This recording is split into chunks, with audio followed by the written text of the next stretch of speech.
इस वीडियो में हम 10th क्लास के बच्चों को माता का आंचल, इसका शेष भाग समझा रहे हैं।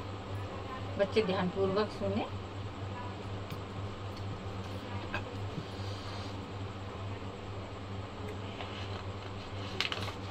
हमने आपको बताया था कि किस तरह से गांव के बच्चे सबको चिढ़ाते हैं। अगर कोई बारात भी जा रही है तो उसमें दूल्हे को चिढ़ाते हैं। तो इस प्रकार की परंपराएं गांव में होती हैं। वो क्योंकि थोड़ी वहाँ पर अशिक्षा होती है, तो इसलिए बच्चों को इतना ज्ञान नहीं होता है कि हमें किस जगह कहाँ किस तरह से पेश आना चाहिए। तो वो बच्चे जरा वो कहते हैं ना, जरा धूर्त यानी उजड़ टाइप के होते हैं। तो वो अपना हर जगह वो वही अपनी चकल्लस करने लगते थे।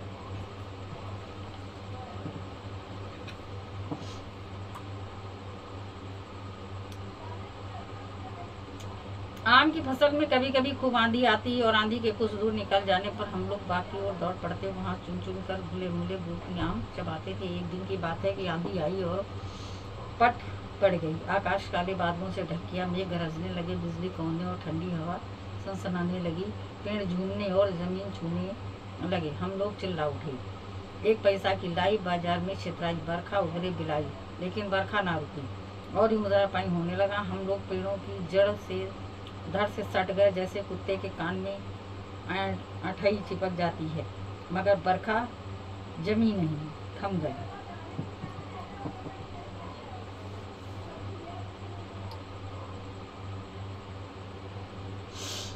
तो अब इसमें बरसात के मौसम का दृश्य प्रस्तुत किया गया है कि जब गांव में बारिश होती है, जैसे अब यहाँ हम लोग बारिश हुई, बाहर रहा, बड़ा अच्छा लग रहा है, अपना आनंद कर रहे हैं, पकौड़ी बनाओ, कचौड़ी बनाओ, कि आज ये बनाओ वो बनाओ, ये होता है।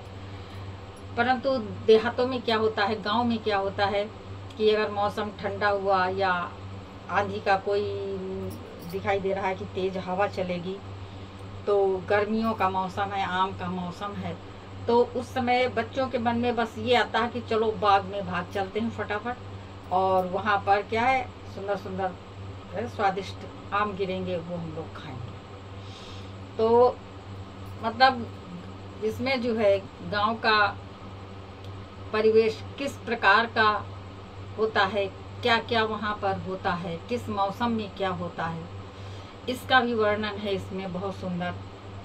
तो भाई शहर में बाग नहीं होते हैं, कुछ नहीं होता है, तो बाग में हालांकि बारिश होती है तो बच्चे छतों पर अपना पानी भरना और खेलना यहाँ भी करते हैं, लेकिन वहाँ तो नैसर्गिक आनंद है। वहाँ पर तो अपने आप प्रकृति का ही सब कुछ, सब प्राकृतिक है। तो वो बच्चे जो हैं प्रकृति की गोद में बिल्कुल स्वतंत्र अपने को ढालते हैं और उसका पूरा आनंद लेते हैं। और गांव में जैसे ये होता है, यहाँ पर बच्चे अगर किसी को चिढ़ा देते हैं या उनको कुछ अपशब्द बोल देते हैं तो लोग नाराज़ हो जाते हैं, चिढ़ जाते हैं। परंतु गांव में ऐसा नहीं होता है। अगर बच्चे मजाक करते हैं तो बड़े लोग थोड़ा बहुत डांट देंगे, दौड़ा देंगे, लेकिन वो बुरा नहीं मानते हैं, क्योंकि बच्चों से बहुत अधिक प्रेम होता है वहाँ पर सबको। तो वहाँ पर बताए ना कि गांव में प्यार ही प्यार है, लड़ाई झगड़ा बहुत कम होता है, और होता है तो फिर वो बहुत ही विकट होता है। नहीं तो आपस में ज़्यादातर प्यार भावना से रहते हैं, क्योंकि गांव के लोग बहुत भोले होते हैं। तो इसमें यह है कि बारिश का मौसम है तो एकदम से क्या होता है कि आम की फसल का मौसम है, जैसा आजकल चल रहा है। तो उसमें बच्चों को ऐसा प्रतीत हुआ कि खूब तेज आंधी आने वाली है। आंधी आने वाली मतलब बहुत तेज हवा आने वाली है। और जब आंधी थोड़ी दूर पर निकल गई, जैसे आंधी एकदम से आती है और आगे बढ़ती चली जाती है, तो जब थोड़ी कम हो गई, आगे चली गई, तो बच्चे जो है फटाफट दौड़े आम के बाग में कि इतनी तेज आंधी आई है, हवा चली है, तो वहाँ पर हमको सुंदर सुंदर आम मिलेंगे। तो बच्चे सब अपना बना लिया, समूह बना लिया और दौड़ करके वो बाग की ओर दौड़ पड़ते हैं और वहाँ पर बीन बीन करके जो पके पके आम हैं उनको खाने लगते हैं। उस आम का नाम है गोपी। एक दिन की बात है, आंधी आई और पट्ट पड़ गई। ये आंधी आई और खत्म भी हो गई। तो और क्या हुआ फिर, उसके कहते नहीं कि हवा जो है अपने साथ बादलों को लाती है। तो आंधी आई और वो अपने साथ बादल लाई। तो आंधी तो थम गई और बादल छा गए। अगर आंधी चलती रहती है तो बादल उड़ जाते हैं, और अगर आंधी आई अपने साथ बादल लाई और आंधी थम गई, हवा थम गई, तो बारिश होना निश्चित हो जाता है। तो इस प्रकार से बादल छा गए और बारिश होने लग गई। मेघ जो है, बादल जो है वो खूब गरजने लगे और पूरा आकाश काले काले बादलों से ढक गया। बिजली जो थी वो कौंधने लगी, मतलब बिजली चमकने लगी, और ठंडी हवा सनसनाने लगी। मतलब जब बारिश के साथ में हवा चलती है तो वो काफ़ी ठंडी हो जाती है। तो वो ठंडी, और बाग में खुली जगह में तो और अधिक ठंड लगने लगी। तो वो ठंडी हो गई। पेड़ जो थे वो कैसे झूमने लगे, मानो जमीन को छू लेंगे। हवा भी चल रही, बारिश भी हो रही, तो ऐसा पेड़ खूब झूम रहे थे, लग रहा था कि वो पृथ्वी को छू लेंगे। और बच्चे लोग जो थे वो फिर एकदम से चिल्ला उठे कि 1 पैसा की लाई, बाजार में छितराई, बरखा उभरे बिलाई, लेकिन बरखा ना रुकी। तो बताया कि गांव में जो है कहावतें बहुत कही जाती हैं। गांव में ये होता है कि अगर बारिश तेज हो रही है और उसको रोकने की आवश्यकता है, तो ये लोग ऐसे ही तमाम प्रकार के कहते हैं, ये कह दो तो बंद हो जाएगा, या ये कर दो तो बारिश थम जाएगी। कई प्रकार के उपाय ये लोग करते हैं। तो बच्चों ने जो है, बड़ों को सुनते हैं तो बच्चों ने ये बोलना शुरू कर दिया कि 1 पैसा की लाई है, कि 1 पैसे की लाई, जो हम लोग परवल जिसे कहते हैं, परवल को लैया कहते हैं, तो बाजार भर में बिखरा दी। और बरखा उगरे की बरखा जो है बंद हो जाए, बारिश जो है वो बंद हो जाए। तो इस तरह से उन्होंने बोला, लेकिन वर्षा जो है वो बंद नहीं हुई, बारिश होती रही।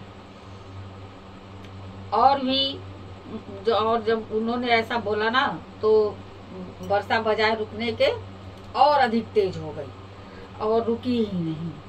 तो अब बच्चे जो थे, जब इतनी मूसलाधार बारिश होने लगी तो फिर उन्हें कुछ अपना बचाव तो करना चाहिए था। जंगल में तो कुछ है नहीं कि कहीं छुप जाओ, पेड़ ही होते हैं। तो बच्चे जो थे उन पेड़ों में चिपक गए, और इस तरह से चिपक गए कि जैसे कुत्ते के कान में वो जो किल्ली होती है, उसको ये लोग बोल रहे हैं अठाई। तो वो किल्ली की तरह, जैसे किल्ली चिपक जाती है तो उसको छुड़ाना मुश्किल हो जाता है। अगर वही किल्ली किसी इंसान के चिपक जाए तो वो अंदर अपने पैर घुसेड़ देती है, उसमें चिपक जाती है, छूटती नहीं। तो कह रहे हैं, मतलब तात्पर्य ये है कि इतना अधिक पेड़ से चिपक गए कि जिससे तेज हवा या बारिश उनको छुड़ा ना सके। और फिर उसके बाद में जब वर्षा जो है थोड़ी सी कम हुई, पानी रुका, तो बारिश के बंद होते ही बाग में बहुत से बिच्छू नजर आए। गांव में क्या है भाई, जंगल है वो, तो जंगल में बारिश में तो सब छुप जाते हैं, और जब बारिश समाप्त हो जाती है तो सारे जीव जंतु ठंड पाने के लिए निकल पड़ते हैं। तो वहां पर बिच्छू निकल पड़े। अब बिच्छुओं को देखा इन बच्चों ने, तो वो सब डर करके भागने लग गए। हम लोगों में बैजू बड़ा ढेर था, संयोग की बात बीच में मूसल तिवारी मिल गए। अच्छा, उसके बाद में बच्चे तो भाई, उसमें एक उनका मित्र था बैजू नाम का, जो कि बहुत ही ढीठ था, यानी जबर था बहुत। वो मतलब जैसे कहते हैं ना कि शैतान बच्चा, इस तरह का था। और बीच में मूसल तिवारी भी मिल गए। बेचारे बूढ़े आदमी को सूझता कम था। बैजू उनको चिढ़ाकर बोला, बुढ़वा बेईमान मांगे करेला का चोखा। तो वो फिर वही बात हो गई ना कि बच्चे जो है बुजुर्गों को बहुत चिढ़ाते। तो वो जब बैजू मिल गए तो वो बुजुर्ग थे, उनको सही से मतलब दिखाई भी नहीं पड़ रहा था। तो बच्चे उनको चिढ़ा करके बोले कि बुढ़वा बेईमान, ये बुढ़ा जो है बहुत बेईमान है, और करेले का चोखा मांग रहा है। हम लोगों ने भी बैजू के सुर में सुर मिलाकर यही चिल्लाना शुरू किया। तो और चोखा, चोखा का मतलब आप समझते होंगे कि जैसे हम लोग आलू उबाल लेते हैं या बैंगन बनाते हैं, बैंगन का कहीं कहीं भरता भी कहा जाता है, कहीं कहीं चोखा कहा, अपने बरेली में चोखा ही बोला जाता है। तो इस प्रकार से वो उसको उबाल लो और उसको मैश करके उसमें सब चीज़ मिला देते हैं। बैंगन का भी ऐसे बनता है, उसको फिर फ्राई करके तो उसको चोखा बोलते हैं। सब्जी ना बना करके चोखा बनता है उसका। तो वही चोखा बोल रहे हैं कि करेले का चोखा मांग रहा है। हम लोगों ने भी बैजू के सुर में सुर मिलाकर यही चिल्लाना शुरू किया। मूसल तिवारी ने बेतहासा खदेड़ा। हम लोग तो बस अपने अपने घर की ओर आधी हो चले। फिर जब इन लोगों से हमने चिढ़ाना शुरू किया तो उनके साथ में जो थे मूसल तिवारी, तो उन लोगों ने जो है बच्चों को बहुत खदेड़ा माने भगाया, बच्चों को डांट डपट करके भगा दिया। तो सब उसमें जो बच्चे थे वो सब अपने घर की ओर भाग चले। जब हम लोग ना मिल सके तब तिवारी जी सीधे पाठशाला में चले गए। वहां से हमको और बैजू को पकड़ लाने के लिए 4 लड़के गिरफ्तारी वारंट लेकर छूटे। अच्छा, अब ये बात खदेड़ तो दिया था, लेकिन ये बात उनके मन मस्तिष्क में रही कि ये बच्चे काफ़ी शैतान हो रहे हैं, तो इनको थोड़ा ठीक किया जाए, क्योंकि बहुत अधिक चंचलता भी अच्छी नहीं होती है। थोड़ा बहुत बड़े छोटे का या बुजुर्ग का थोड़ा ध्यान रखना चाहिए। तो ये बात उनको जो है मूसल तिवारी को अच्छी नहीं लगी। तो उन्होंने जो है जब वो पाठशाला में चले गए, और इन लोगों तिवारी सबको डांट डपट के और वो सीधे अपने पाठशाला में चले गए। वहां से उन्होंने फिर क्या करा, 4 लड़कों को भेजा पाठशाला से। उन्होंने बैजू को पकड़ लाने के लिए 4 लड़के भेजे, गिरफ्तारी वारंट लेकर छूटे, मतलब कि इनको पकड़ कर लाओ। गिरफ्तारी वारंट मतलब पकड़ करके लाओ। इधर ज्यों ही हम लोग घर पहुंचे त्यों ही गुरुजी के सिपाही हम लोगों पर टूट पड़े। तो जैसे ही बच्चे घर पे पहुंचे तो उनके सिपाही मतलब उनके बच्चे, गुरुजी के जो बच्चे थे, जो 4 बच्चे पकड़ने के लिए आए थे, तो वो उनके ऊपर पुलिस की तरह टूट पड़े। बैजू तो 9-2-11 हो गया, हम पकड़े गए। फिर तो गुरुजी ने हमारी खूब खबर ली। तो कह रहे बैजू तो बहुत शैतान था, तो वो तो भाग गया, लेकिन बचा कौन इसमें? शंकर, भोला। तो वो भोलानाथ जो थे वही बेचारे पकड़े गए। फिर गुरुजी ने फिर वो उनको ले जाकर गुरुजी के पास लिया। फिर गुरुजी ने उनको खूब मरम्मत करी। बाबूजी ने ये हाल सुना, वो दौड़े हुए पाठशाला में आए, गोद में उठाकर हमें पुचकारने लगे, पर हम दुलारने से चुप होने वाले लड़के नहीं थे। तो जब गुरुजी को ये पता, जब हमारे उनके बाबूजी को ये पता लगा कि गुरुजी ने हमको मतलब पकड़ लिया है और खूब पिटाई करी है, तो बाबूजी से रहा नहीं गया। वो फौरन पाठशाला की ओर भागे और वहां जाकर के उन्हें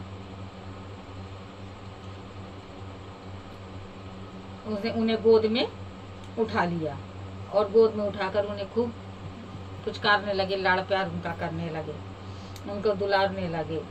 लेकिन भोलानाथ जो थे वो भी ऐसे चुप होने वाले नहीं थे, वो रोते ही गए। रोते रोते उनका कंधा आंसुओं से तर कर दिया गुरुजी, और वो गुरुजी की चिरौरी करके हमें घर ले आए। तो वो इतना रोए कि उनके आंसुओं से उनका कुर्ता गीला हो गया।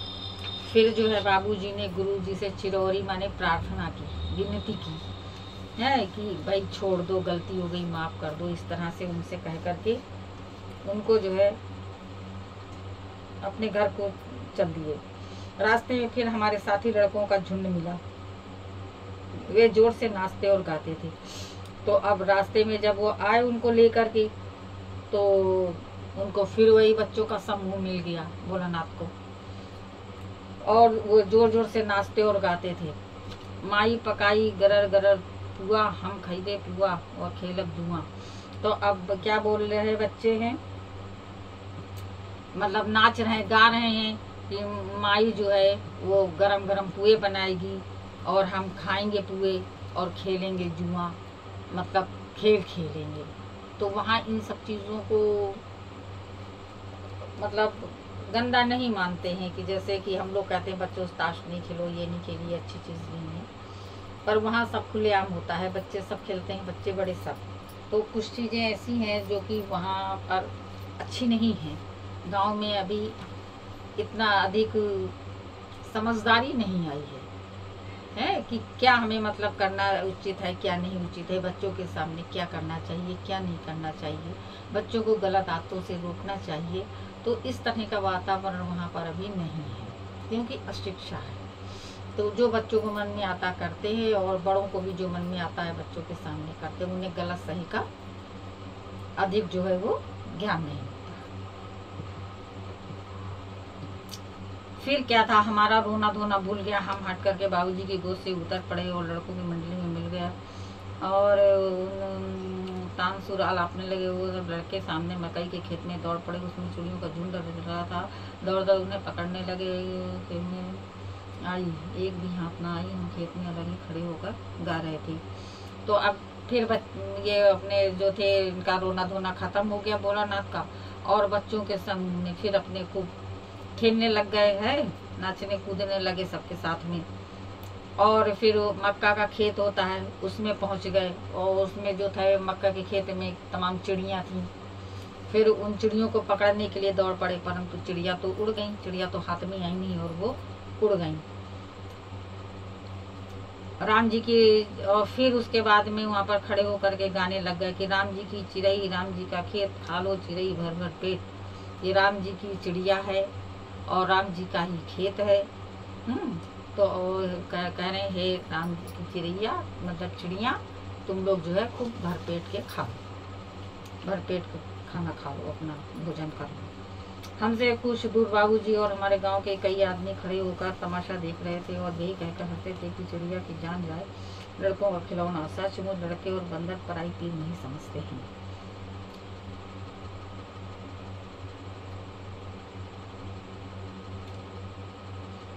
तो जब बड़े लोगों ने देखा बच्चों को इस तरह से दौड़ते हुए चिड़ियों को पकड़ने के लिए, तो बड़े लोग बोल पड़े कि सच कहा गया है कि चिड़िया का जो है मरण और बच्चों का खिलौना। यानी चिड़िया जो है वो, चिड़िया में कितनी जान होती है। तो वो बोल पड़े कि चिड़िया जो है खिलौना थोड़ी ना है, परंतु बच्चों के लिए वो खिलौना होती है, और बच्चे उसे खेलने लगे तो उसकी जान कितनी जल्दी चली जाएगी, तो जरा सी होती है। तो वही बोले कि चिड़िया का तो जान जाए और लड़कों का खिलौना है। सचमुच लड़के और बंदर पराई पीर की। सच कहा गया है कि बंदर और बच्चे दूसरे की पीड़ा को नहीं समझते हैं। बंदर और बानर का, बानर और बच्चे का मतलब बालकों का एक ही स्वभाव कहा गया है। जितना बंदर उजड़ होता है उतना ही बच्चे भी उजड़ होते हैं। तो कह रहे हैं बानर और बंदर का, बानर और बच्चों का एक ही स्वभाव होता है। बंदर और बच्चों का एक ही स्वभाव होता है। बंदर भी कोई चीज़ पा जाए तो उसको तोड़ फोड़ कर ही दम लेगा, बच्चे भी कोई चीज़ पा जाए तो वो भी उसको तोड़ फाड़ कर ही दम लेंगे। तो इसलिए बानर और बच्चे का एक स्वभाव कहा गया। एक टीले पर जाकर हम लोग चूहों बिल में पानी उसने नीचे के ऊपर पानी फेंकना था हम सब, और फिर एक टीले पर जाकर के वो चूहे के बिल बने हुए थे, उसमें पानी भर गया था, तो उससे पानी उलझने लगे, पानी निकालने लगे। और पानी निकालते समय ही नीचे ऊपर पानी फेंकना था हम सब, तब तक गणेश जी के चूहे की रक्षा के लिए शिव जी का सांप निकला है। तो फिर क्या वो पानी उलझ रहे थे, चूहे का बिल था कि गणेश जी की सवारी होती है।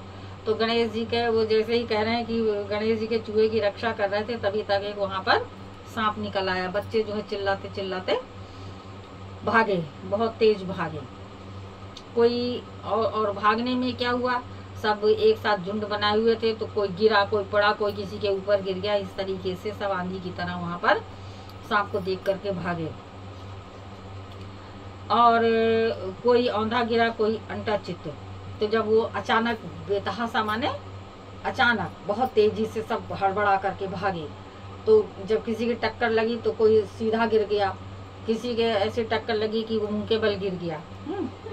तो इस तरह से सब भागे। किसी का सिर फूटा, किसी के सिर में चोट लग गई, किसी के दांत टूट गए, सब गिरते पड़ते भागे।